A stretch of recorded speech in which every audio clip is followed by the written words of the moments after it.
안녕하세요.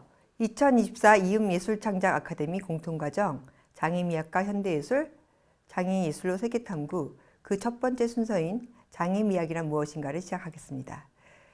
저는 장애미학과 현대예술 전체기획과 오늘의 강의를 진행하는 최창희입니다. 강의를 시작하기 앞서서 장애미학과 현대예술, 장애예술로 세계탐구 온라인 공통과정을 간단하게 소개해 드리겠습니다. 장애예술은 감각과 신체에 대한 이해를 제공하며 이를 통해 인간과 사물, 나아가 우리가 살아가는 세계를 새롭게 바라볼 수 있는 가능성을 열어줍니다. 장애예술로 세계탐구 과정은 이러한 장애예술을 깊이 이해하기 위해 장애미학과 예술에 대한 이론적 접근을 다루는 오늘의 강의와 함께 구체적인 경험과 사례를 바탕으로 이야기를 나누는 대담 형식의 2강과 3강으로 진행됩니다. 바로 오늘 그 첫 번째 순서인 1강, 장애미학이란 무엇인가를 다룹니다. 바로 장애예술로 감각과 신체를 이해하고 이를 통해 세계를 이해하는 것의 의미가 무엇인지를 탐구해 보고자 합니다. 그리고 2강과 3강은 대담 형식으로 감각과 신체 그리고 장애예술을 다룹니다. 2강은 감각 가능한 세계를 통역하는 감각 언어와 감각 공동체라는 주제로 감각 언어를 통해 감각적 신체와 세계를 해석하는 시와 문학을 탐구합니다. 송병걸 시인과 고영직 문화평론가와 함께 감각 언어로 해석되는 세계와 이를 바탕으로 형성될 수 있는 감각 공동체의 의미를 살펴봅니다. 3강은 무대를 만들고 접근 가능한 세계를 확장하기라는 주제를 다룹니다. 미학적 차원의 접근성 개념을 중심으로 무대 위에 나타나는 다양한 신체와 세계를 탐구하고자 하는데요. 진행자인 최창인 저와 함께 장애예술 무대에서의 실천 과정을 안경모 연출가와 김지수 극단 애인 대표와 이야기합니다. 자, 이제 1강을 시작하겠습니다. 1강은 장애미학이란 무엇인가? 장애예술로 감각과 신체의 세계 이해하기입니다. 1강에서 주요하게 다룰 개념은 바로 장애예술과 장애미학입니다. 이를 이해하기 위해 먼저 예술이란 무엇인지를 탐구합니다. 그리고 왜 장애예술인지를 이해하기 위해 감각과 신체의 의미를 분석합니다. 21세기에 무엇 때문에 감각과 신체라는 의미가 중요하게 다루어지는지도 이해해 보도록 합시다. 이러한 내용을 먼저 기초적으로 파악한 후 바로 장애예술과 장애미학의 의미와 가치 등을 탐구해 보겠습니다. 먼저 다루어 볼 내용은 예술입니다. 예술은 무엇일까요? 너무나 많이 사용해서 익숙한 단어인데 그렇다고 또 쉽게 이해되고 정의될 수 있는 것은 또 아니기도 한 것 같아요. 예술가의 창작물일까요?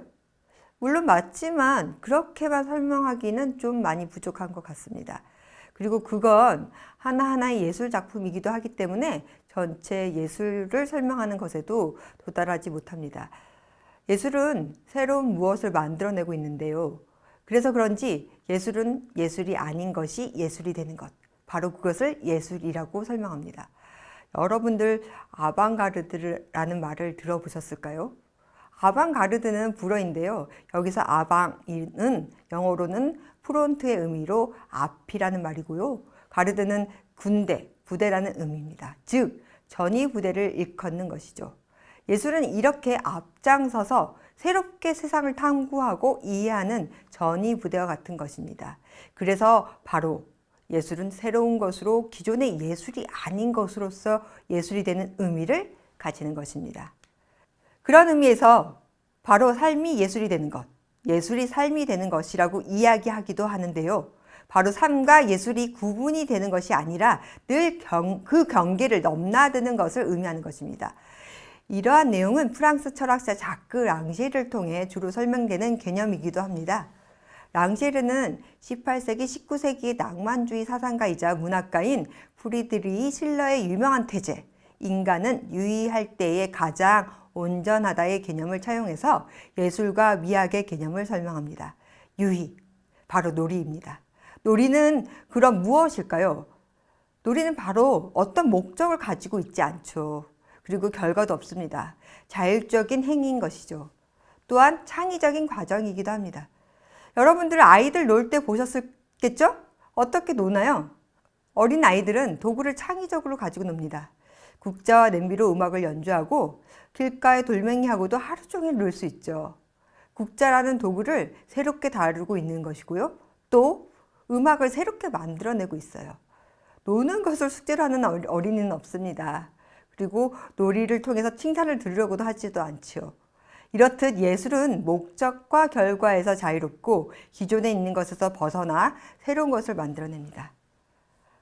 특정한 경험의 영역으로서 그 경계를 규정할 수 없습니다. 그리고 예술은 자기 고유의 자리를 떠나 주변 세계를 탐험하는 것으로 설명하는데요. 자신의 정체성과 완전성의 의문을 제기합니다. 또한 그러한 예술을 하는 예술가 역시 자기 고유의 자리를 의심하고 세계를 탐험하면서 자신의 고정된 정체성을 의심하고 새롭게 해석하려고 하는 것이지요. 자, 그럼 이제 감각과 신체를 이해해 보도록 합시다. 감각은 쉽게 우리가 보고 듣고 느끼는 그러한 것들이지요.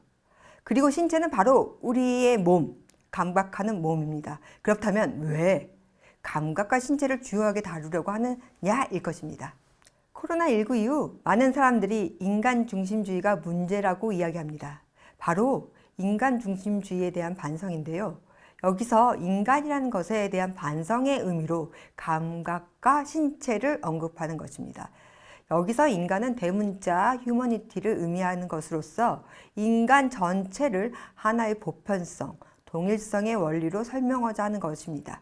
다양한 사람, 신체들을 부정하고 표준적 인간상을 제시하는 것으로 이해할 수 있습니다.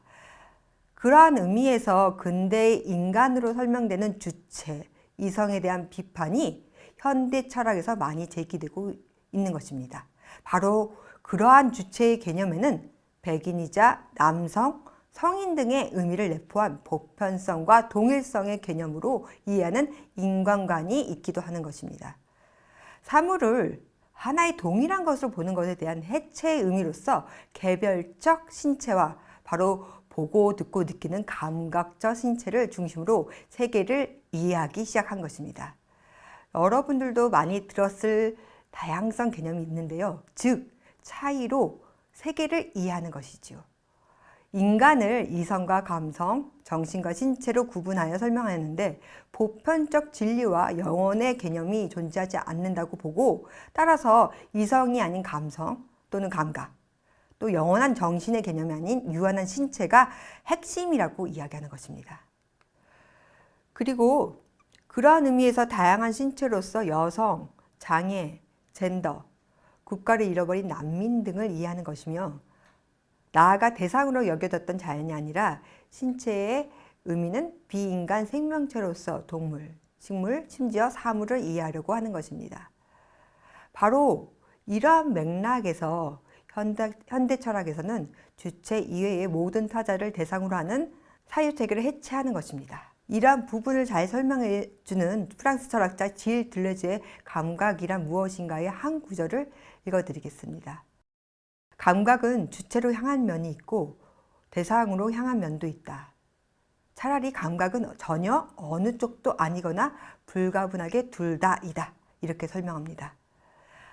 하나의 같은 그 신체가 감각을 주고 다시 그 감각을 받는다는 이야기입니다. 즉 신체는 대상이자 동시에 주체이지요. 그러면서 감각은 받는 것으로서 수동적인 면과 주는 것으로서의 능동적인 면을 동시에 갖추는 것입니다. 또한 예술을 통해 그 주체와 대상을 동시에 경험할 수 있는 것인데요. 들레즈는 이렇게 이야기합니다.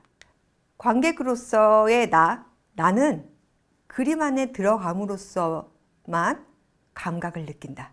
그럼으로써 느끼는 자와 느껴지는 자의 통일성에 접근한다 라고요. 즉 예술을 통해 보다 쉽게 우리는 주체이자 대상으로서의 경험을 하게 되는 것입니다. 그런 의미에서 들레즈는 예술의 과제가 힘들의 포착이며 회화가 바로 그리는 것은 감각이라고 말합니다. 일반적으로 감각은 수동적이거나 수용적인 것으로 이해하고 있습니다. 특히 고전적 관점의 철학이 그렇습니다. 보고 듣고 느끼는 것으로만 이해하기 때문이죠. 그러한 의미에서 고대 철학자 아리스토텔레스는 감각이 외부 세계의 형상을 수용하는 과정이라고 설명합니다. 그러나 현대 철학에서는 감각은 단순한 수동적 수용을 넘어서 해석과 의미 생성의 과정이라고 설명합니다. 특히 현상학자인 후설이나 멜로 퐁티는 감각은 현상에 대한 인식을 형성하는 주체적인 경험으로 강조하면서 주체와 세계 간의 관계를 탐구하는 것으로서 감각을 설명합니다.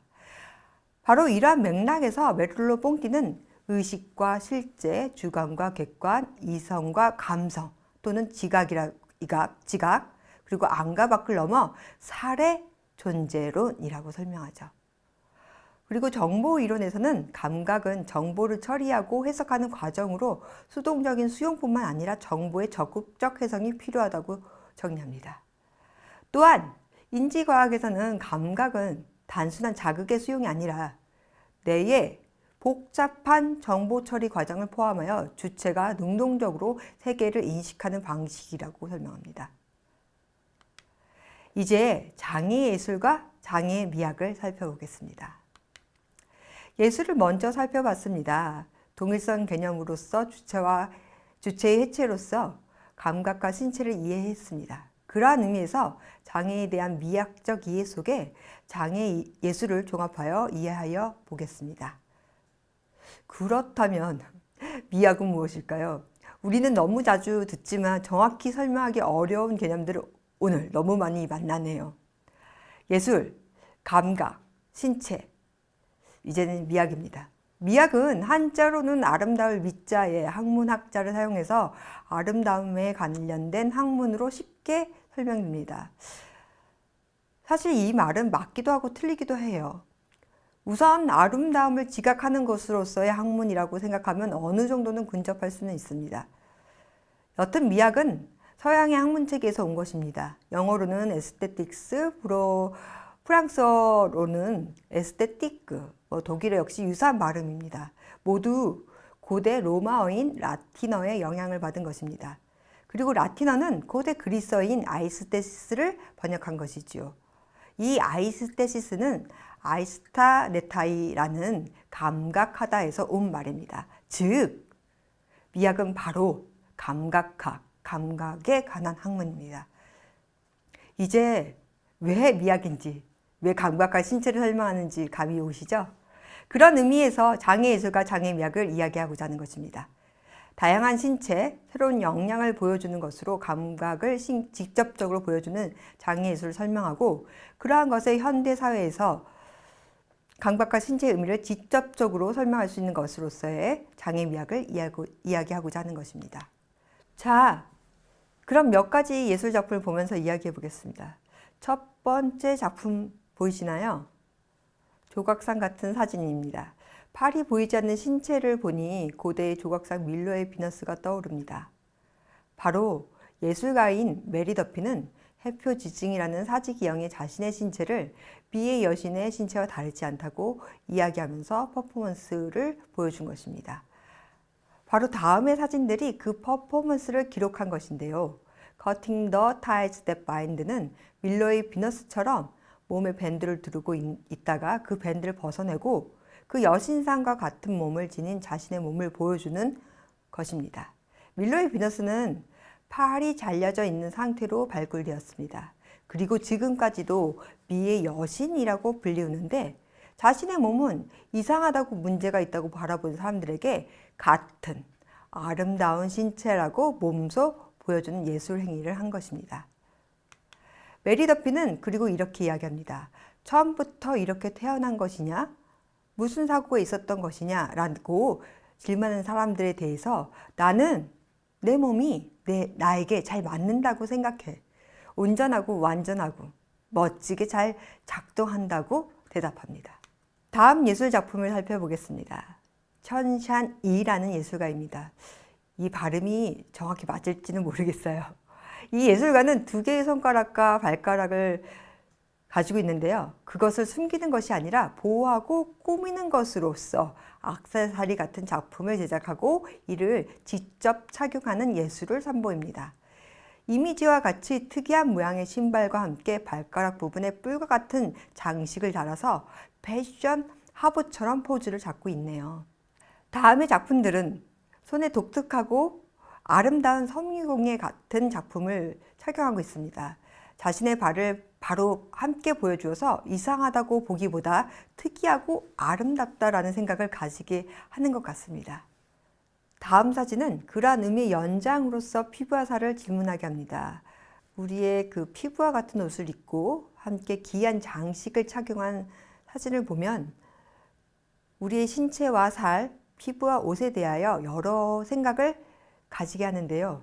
여러분들은 어떻게 느껴지시나요? 그 어떤 것도 틀리지 않으니 각자만의 해석을 가져보시길 바랍니다. 다음은 우리나라 예술가들을 만나볼까요? 송지훈과 이기현으로 이루어진 람콘인데요. 장애인과 비장애인 듀오의 예술팀입니다. 여기서 남성인 이기현 예술가는 몇 년 전 뇌 손상으로 신체의 한쪽 마비와 함께 뇌의 베르니케 영역 손상으로 베르니케 실어증을 얻었습니다. 그래서 자신의 몸을 보호하고 한 손으로만 사용할 수 있도록 하는 그릇이나 숟가락과 같은 도구를 등을 만들어서 작품으로 선보이고 있습니다. 바로 첫 번째가 몸을 보호하는 장치로 에어캡을 쓰고 있는 다시 걷는 노하우이고요. 우산을 쓰기 어렵기 때문에 1.5 우비와 같은 1 플러스 1은 1.5라는 작품을 보여주고 있습니다. 그리고 다양한 한손 프로젝트 등을 진행하고 있습니다. 이기현은 노동력이 이전에 비해 20%만 남았다는 설명을 들었습니다. 그리고 그는 이렇게 대답을 하지요. 그래? 내 노동력이 20%밖에 안 남았어? 그런데 그 20%를 가지고 20년을 일하면 어떻게 될 것 같아? 라고요. 제 동료인데 너무 멋지지 않습니까? 여러분들에게 보여드린 작품들은 장애를 하나의 예술 작품의 대상으로 다룬 것이 아닙니다. 그리고 쉽게 소재나 주제로 장애를 다룬 것도 아니며 또 장애인인 예술가가 개인적이고 자서전적으로 예술 활동을 하는 것도 아닙니다. 이것에 대하여 토빈 시버스라는 학자가 자신의 책 장애 미학에서 다음과 같이 설명하고 있습니다. 잠깐 읽어보겠습니다. 장애가 미학적 가치를 제대로 표현하기에, 즉 장애가 신체가 다른 신체로 하여금 느끼게 하는 방식에 대한 자료를 제공하고 비판적 사고를 제공할 수 있게 해주는 지식 체계에 접근하기에 앞서 언급한 것들 이상이라고 설명합니다. 장애 미학이라는 사유는 장애가 미술의 역사에서 미학적 가정에 의문을 던지는 비판적 프레임워크라고 설명합니다. 그러면서 이런 바탕에서 현대 예술에서 장애가 가지는 역할을 인정할 때면 장애 미학의 사유를 참고하는 것이 마땅할 것이다 라고 이야기합니다. 그리고 신체를 새롭게 해석할 수 있는 것으로 토빈 시버스는 장애 이론이라는 책에 다음과 같이 설명하고 있습니다. 장애를 지닌 몸은 묘사 자체의 과정을 변화시킨다고 합니다. 시각장애인의 손은 오래된 지인의 얼굴을 상상하게 하고요. 청각장애인의 눈은 텔레비전을 보고 듣는 것이죠. 혀는 집에 계신 부모님께 보낼 편지를 쓰고 발은 아침 식사 그릇을 설거지한다라고 장애 이론이라는 책에서 다음과 같이 쓰고 있습니다. 입은 서명을 한다. 다양한 몸은 새로운 묘사 방식을 요구하고 창조한다. 어떻습니까? 사실 우리 모두 신체를 이렇게 새롭고 다양하게 사용할 수 있습니다. 이러한 의미에서 저는 장애예술과 장애미학을 다음과 같이 정의해 보려고 합니다. 장애예술은 신체의 다양한 감각 역량을 이해할 수 있는 계기를 제공하는 것으로서 불능이 아니라 새로운 가능성의 역량을 표현하고 경험하게 하는 것입니다. 그리고 장애미학은 더 이상 장애인의 신체를 불능이나 아름답지 못한 몸으로 이해하는 것이 아니라 우리의 감각 세계를 분할하고 장애인지 비장애인지 또는 노동자인지 난민인지 구분하는 상징적 배치를 다시 배치하게 하는 사유체계이며 또한 유의하는 미적인 신체로서 이해할 수 있는 정치적인 몸임을 설명할 수 있게 합니다. 나아가 불능이 아닌 새로운 감각 역량을 이해하게 하고 그간의 인간 중심주의적 태도를 비판하면서 인간 신체에 대한 탐구를 넘어 우리 지구에 대한 다양한 생명에 대한 이해를 포괄할 수 있게 하는 것으로 장애 미학을 제안해 볼 수 있겠습니다. 장애에 관련된 학문으로 장애학이 연구되기 시작한 것은 2000년대 전후입니다. 미국, 캐나다, 영국, 호주, 뉴질랜드 등의 여러 나라에서 연구자들이 서로 네트워크하며 함께 연구하기 시작했는데요. 장애학에서는 장애에 대한 관점이 초기에는 의료적 모델로서 개인의 결함에 국한한 것이라고 비판합니다. 즉, 의료적 모델은 결함이 있고 저하된 능력으로서 치료되거나 제거되어야 할 것으로 보았다는 것입니다. 이러한 의료적 모델을 비판하며 사회적 모델을 설명합니다. 즉, 사회가 장애를 구분하고 있는 것이고 장애가 접근하지 못한 체계를 만드는 것이라고 하는 것입니다. 즉, 계단이 휠체어 이용자가 장애를 겪는 것이고 시각적 설명과 청각적 설명 때문에 시각장애와 청각장애가 발생되는 것입니다. 김도연이라는 장애학자는 장애인이기 때문에 차별받는 것이 아니라 차별받기 때문에 장애인이 되는 것이라고 설명합니다. 철학자 조르주 아감베는 호모사케르라는 개념을 제시합니다. 이 말은 법외자라는 의미인데요. 즉, 법에서 설명되지도 못하는, 법의 보호를 받지도 못하는 사람이 존재한다는 것을 강력하게 제기하고 있는 것입니다. 즉, 여성, 외국인, 노동자, 난민, 그리고 장애인의 신체를 가리키는 것이죠. 제가 2022년도에 한국장애인문화예술원의 지원을 받아 인간 탐구로서의 장애예술 연구를 진행했는데요. 이때 분석했던 예술가와 예술작품을 소개해 보겠습니다. 김한이라는 예술가는 뇌병변의 휠체어 이용 장애인입니다. 어릴 때부터 많은 수술을 받으면서 외부 세계를 창이라는 프레임을 통해서 접했습니다. 그렇기 때문에 김한 예술가에게는 외부 세계는 창이라는 것과 함께 다가오는 것입니다. 르네상스 시대에 회화는 창이다라고 설명을 했는데요. 세계를 재현해주는 창문과 같은 것으로서 그림이라는 설명입니다. 즉, 하나의 시점으로 동일하게 설명할 수 있는 것으로서 세계를 설명하고 있는 것입니다. 그러나 김한이라는 예술가는 그 창을 외부 세계와 단절된 장애로서 바로 경험하고 이를 작품으로 표현하고 있는 것입니다. 세계를 경험하고 싶으나 단절된 체계가 바로 창과 같은 구조들인 것이죠. 작가는 이러한 창을 그리기도 했다가 또다시 없애기도 하는 걸 반복합니다. 그러다 어느 날부터 자신 스스로 자신의 신체를 긍정하기 시작하면서 본격적으로 작품 안에 창을 직접적으로 표현합니다. 친구가 여행한 장소, 가보고 싶은 교수님의 작업실 등을 회화로 그리기 시작했으며 외부적 환상적 세계에 대한 질문을 던지는 설치 작품 등을 선보이고 있습니다. 픽셀킴, 소리회화 작가 등으로 여러 이름으로 자신을 소개하는 김현우 작가는 픽셀회화, 수학 드로잉 등의 독자적인 예술 세계를 보여주고 있습니다.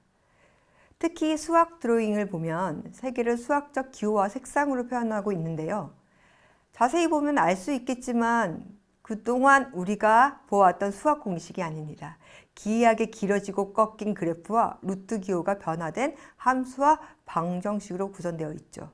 그리고 제가 주목하고 있는 부분은 그가 작성하고 있는 이야기입니다. 실제 이야기 사이에 가상 이야기가 섞여 있습니다. 이걸 보고 저는 어떤 생각을 했냐면요. 내가 살고 있는 삶과 그리고 꿈꾸고 희망하는 삶이 같이 있음을, 가끔 그것이 뒤섞이기를 바라는 마음이 있는데요. 그의 그림, 그가 작성 글 속에서는 그것을 발견할 수 있습니다. 그리고 그의 작업실은 수많은 메모가 있습니다. 또한 휴대폰에 저장되는 알람이 40개 이상인데요. 이것을 보며 그의 세계가 궁금해졌습니다. 발달 장애인이라고 설명되는 예술가 김현우는 우리 인간 모두가 그리고 우리가 사는 세계가 전부 미지의 영역이라고 알려주는 것 같습니다. 지금까지 여러 감각과 신체의 역량을 설명하고 있는 장애예술을 소개해 드렸습니다. 그런데 갑자기 예전에 받았던 질문이 생각이 났네요. 제게 장애예술을 설명하면서 신체 얘기만 하시는데요. 그럼 정신장애는 제외되는 것인가요? 라고 얘기하더라고요. 정신 역시 뇌의 작용, 신경의 작용으로 보기 때문에 이것도 역시 신체로 설명되는 부분입니다. 신경은 신체의 외부 자극을 감각기관을 통해 받아들여 감각신경계를 통해 척수, 뇌로 전달하는데요. 즉 신경은 외부 세계에 대한 감각, 지각을 우리 신체에 직접적으로 전달하는 체계이며 물질작용입니다. 들레즈는 그 신경체계가 감각 자체를 작동시키고 신경체계에 충격을 주는 길을 스스로 열어 구상화도 추상화도 아닌 개념으로서 형상을 제시해 준다고 설명합니다. 이 부분을 보다 구체화하여 다루어 보겠습니다. 장애와 비장애라고 설명하고 있지만 이전에 우리 사회는 정상과 비정상으로 구분하고 있었죠. 정신의학자인 로이 리처드 그린커가 쓴 정상은 없다라는 책이 있습니다. 이 책의 부제가 문화는 어떻게 비정상의 낙인을 만들어내는가인데요. 부제를 통해 우리는 이 책의 내용을 짐작할 수 있을 것입니다. 로이 리처드 그린커는 그의 자신의 할아버지가 분석하는 정신분석학자인 프로이트를 설명합니다. 그의 할아버지는 프로이트의 제자였는데요. 그는 프로이트가 희망한 것, 그리고 이루고자 한 것이 정신적 고통이 보편적인 상태임을 입증하는 것이라고 설명합니다. 이를 통해 저자는 우리 모두가 신경증 환자라고 설명하고 있습니다. 신경과 전문의이자 아내를 모자로 착각한 남자의 저자로 유명한 올리버 섹스는 환자에게 어떤 병에 걸렸느냐고 묻기보다 병에게 어떤 사람을 덮쳤느냐고 물어봐야 한다고 이야기합니다. 이 이야기는 그의 책 화성의 인류학자의 권두원으로 소개되고 있는데요. 책에 이렇게 쓰고 있습니다. 어떤 사람은 발달장애나 질병의 습격을 받으면 겁에 질리지만 어떤 사람은 창조적인 방향으로 생각하려고 애쓴다. 이로 인해 특정 궤도나 행동 양식이 파괴되면 새로운 길과 방식을 만들어 뜻밖의 발전과 진화를 이룰 수 있도록 신경계가 억지로 움직인다고 설명하고, 그는 신경병 환자들을 대할 때 질병으로 대상하지 않고 환자들의 일상생활을 관찰하였다고 합니다. 그런 그는 신경을 통해 인간을 탐구하면서 그 안에서의 놀라운 독특성, 새로운 능력을 발견합니다. 그는 결함, 질병이 역설적인 역할을 한다고 언급하는데, 즉 평상시에는 보이지 않았을 뿐만 아니라 상상조차 못했던 잠재적인 능력, 성장, 진화, 삶의 형태가 이로 인해 발현되기 때문이고, 나아가 이러한 질병의 역설적인 측면이 바로 창의력이라고 설명합니다. 또한 그는 장애라는 마이너스 요인이 플러스로 상쇄하는 역할을 하는 그 독특함을 주목합니다. 바로 이러한 점에서 올리버 섹스의 연구가 대단하다고 생각됩니다. 이러한 설명을 함축해서 설명하는 말이 있습니다. 브라질 상파울루를 기반으로 활동하는 무용수이자 비디오 아티스트, 큐레이터인 에스텔라 라포니의 말입니다. 나는 언제나 장애를 가진 내 몸을, 침탈당한 몸들, 비정상적 몸들과 교차하기 위해 애씁니다. 포르투갈의 침략으로 식민지화된 브라질의 원주민들의 몸이 그렇습니다. 나는 나의 작업, 나의 퍼포먼스를 통해서 다른 주제에 관해 의견을 표명하고 싶습니다. 숲에 대해서, 원주민에 대해서, 환경에 대해서요. 이런 주제들에 대해 말하고 싶습니다. 제가 설명하고 싶은 모든 내용들을 에스텔라 라포니는 그의 예술로 이렇게 설명하고 있네요. 다음 보여드리는 이미지는 2022년도에 아르코 예술극장에서 공연한 복이라는 작품입니다. 복은 남녀노소, 장애, 비장애 등 세대와 장애를 아우르는 움직임을 통해 여러 다른 신체가 공존하고 축제로서 몸을 다시 바라보게 합니다. 모든 존재는 축복이다라는 주제를 가지고 각각의 몸의 가치를 주목하고 그 다른 몸들이 서로 공존하고 움직일 때 상호 발전되는 과정을 공연으로 보여주고 있습니다. 그리고 2023년도에 국립현대미술관에서 다큐멘터리 영화가 한 편 상영되었습니다. 눈이 보이지 않는 시라토리 씨 예술을 보러 가다입니다. 제목에서 알 수 있듯이 시라토리 겐지 씨는 시각장애인입니다. 그럼에도 미술관을 가는 것을 매우 좋아하는데요. 다큐멘터리에서는 시라토리 겐지가 친구와 함께 미술관을 가는 것과 더불어 매일 사진을 찍는 여러 일상의 삶을 소개하고 있습니다. 자신은 보지 못하는 사진을 매일 찍었는데 그 의미를 묻기도 합니다. 그리고 그의 사진전을 소개하기도 하는데요. 또 그와 함께 미술관 관람하는 여러 풍경을 소개하기도 합니다. 사람들은 함께 작품에 대해 이야기하면서 즐거워하는 장면들도 나오고 그의 사진 작품을 보면서 질문을 하기도 합니다. 이러한 시라토리 겐지를 소개하는 책도 있습니다. 그의 친구 가와우치 아리오가 쓴 눈이 보이지 않는 친구와 예술을 보러 가다입니다. 이 책을 읽으면서 제가 놀라운 것은 그림을 보는 방식, 그리고 예술을 관람하고 느끼는 것은 당연하겠지만 너무나 다양하구나라는 것입니다. 시라토리 겐지는 친구에게 그림에 대해서 이야기해줘. 설명을 들은 겐지 씨는 오, 나는 이렇게 저렇게 느껴지네? 라고 자신의 의견을 내놓기도 합니다. 이것을 통해 눈이 보이지 않아도 시각예술 작품을 감상할 수 있을 뿐만 아니라 사진을 찍으면서 자신만의 방법으로 세상을 이해하고 바라보는 것이 얼마나 의미가 있고 가치가 있는지 확실히 알게 되었습니다. 마지막으로 우리는 물속에 산다라는 책을 소개하면서 강의를 마치려고 합니다. 저자인 요코미치 마코토는 교토 부립대학 문학부 교수인데요. 그는 40살에 자폐 스펙트럼 장애와 ADHD 진단을 받았습니다. 당사자성을 가진 그는 발달 장애로 살아가는 일에 대한 감각적 탐구로서 우리는 물속에 산다를 쓰고 그 책에서 나와 당신은 뇌의 다양성, 즉 신경 다양성을 살고 있다라고 이야기합니다. 그러면서 정형 발달인과 발달 장애인의 관계는 인도와 맥의 차이일 뿐이라고 이야기하는데요. 인도에서 가능한 것이 맥에서는 불가능할 수 있고 맥에서는 가능한 것이 인도에서 불가능할 수 있다고 설명하면서 그것이 곧 결여나 장애를 뜻하지 않는다고 설명합니다. 그가 그 책에서 소개하고 있는 수종세계 시를 한번 낭독해 보겠습니다. 물이 춤춘다. 나를 축으로 두 개의 시공간이 밀어내고 끌어당기고 빛을 발하며 서로를 침식하고 있다. 물이 넘실댄다. 문학과 예술은 우리를 달콤하게 시공간에서 맑게 갠 시공간으로. 이 작품을 그리고 이 책을 읽으면서 2022년도에 방영된 드라마 우리들의 블루스가 생각났습니다. 극 중에 민선아 역을 맡은 신민아가 우울증을 겪고 있을 때 물속에 잠겨 있는 듯 하거나 온몸이 축축하게 젖어 있는 것처럼 장면을 묘사하고 있는데요. 그러한 상태처럼 느끼고 있다는 것을 마코토의 시와도 연결되어 이해할 수 있다고 생각했습니다. 여튼 그런 우울증 또는 여러 신경 다양성의 상태에서도 예술을 통해 맑게 갠 시공간으로 이동할 수 있지 않을까 생각합니다.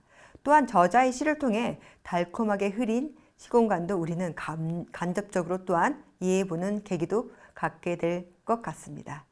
책은 시를 그림처럼 편집해서 소개하고 있고 구성도 매우 예술적입니다. 꼭 한번 우리는 물속에 산다를 읽어보셨으면 좋겠습니다. 이제 정리를 하려고 합니다. 저는 장애인의 신체를 통해서 그리고 장애 예술을 통해서 여러 세계를 만나고 이해할 수 있다고 생각합니다. 제가 도표를 하나 그려보았는데요. 장애 예술을 연구하면서 여러 문헌들을 분석하면서 우리는 장애인 또는 비장애인의 발화이자 표현인 예술을 통해 그들의 경험하는 세계를 간접적으로 이해할 수 있습니다. 장애인이나 비장애인의 신체는 예술을 통해 자신의 무대를 만들고 발화하는 것은 세상과 소통하는 방법이면서 세계가 다양한 신체가 존재하고 다양한 가치들이 있음을 입증하고 있는 것입니다. 그리고 그들의 예술을 통해 우리는 이 세계를 보다 폭넓게 이해하고 경험할 수 있는 것이며 이를 통해 타자를 수용하고 생명 다양성으로서의 다양한 신체를 존중하는 태도를 가지게 될 것이라고 생각합니다. 요코미치 마코토도 저와 비슷한 생각을 가지고 있는 것 같습니다. 저자는 그의 책에서 문학과 예술에 흠뻑 빠져 한 언어를 다른 언어로 번역하고 그 경험의 진술을 타인과 공유하는 것은 내 환경을 바꾸는 돌봄이며 나라는 개인을 바꾸는 치료이자 그리고 인간관계를 바꾸는 회복의 효과를 발휘했다라고 쓰고 있습니다. 그러면서 그는 게오르크 비이너의 글을 소개하고 있습니다. 문학과 예술이라는 내용인데요. 내가 생각하건대 개개의 생명 형태를 접하는 것, 바위, 금속, 물, 식물에 마음을 여는 것, 꽃들이 달에 차고 이지러짐에 맞춰 호흡하듯 마치 꿈속처럼 개개의 자연물의 본질을 자기 내부로 가져오는 것은 무한한 희열임이 틀림없다라고요. 여러분들도 장애예술 또는 예술을 통해 무한한 희열을 느껴보시길 바랍니다. 지금까지 장애예술과 장애미학을 분석해 보았습니다. 인간 중심주의적 사유체계를 반성하는 것으로서 신체의 의미를 살펴보았으며 나아가 주체이면서 대상일 수 있는 것으로서 능동성과 수동성으로서의 감각체계를 이해할 수 있게 되었습니다. 이러한 감각과 신체의 의미 속에 다양한 신체의 역량을 이해하게 하는 장애예술은 바로 우리가 여러 타인을 이해하고 다양한 생명체를 존중하면서 세계를 이해하고 경험하게 해주는 것이라 생각합니다. 끝까지 들어주셔서 정말 감사합니다.